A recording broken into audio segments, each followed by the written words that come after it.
In fact, maybe you need to be looking around in Europe. You are violating people's rights.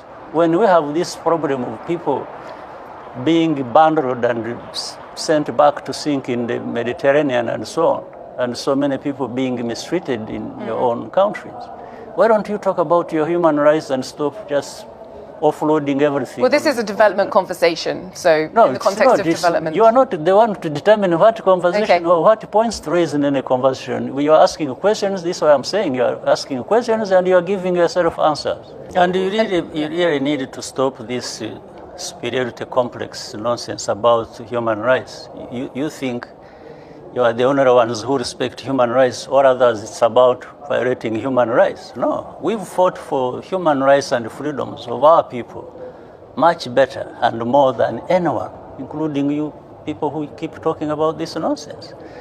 Where we have taken our country from and where it is now speaks for itself. The rest of the stories just comes from this complex.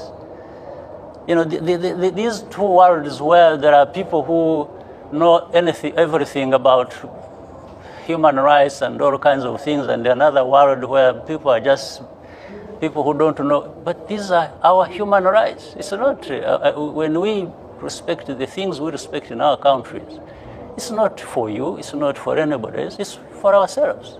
Is it not a universal you don't sit there. Yes, it is universal, but you don't sit there. If it is universal and you believe it, then you don't become the judge yourself.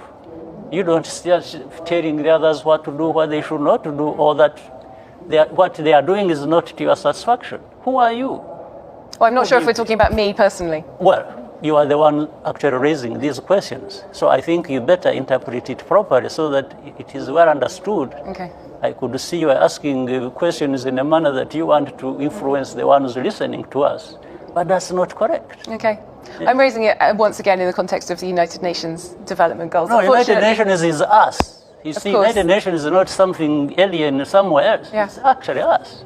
We participate. And the framework for this entire development. And by the way, I had been leading the Millennium Development Goals before Sustainable Development Goals. I was the co-chair of that with other leaders and some of the leaders in Europe. So you don't turn around, it's like you want... So you believe that there should be scrutiny on human rights in Europe, in Africa, No, in I all believe countries? that you shouldn't be there belittling Africans or leaders of Africa who are trying to... Oh no, but the conversation about migration is a real conversation about human rights. So you believe that there are valid human rights concerns to be taken into account in this conversation? Even in Europe, not in Africa. Not in Africa? In Europe, not only in Africa. Not, of course.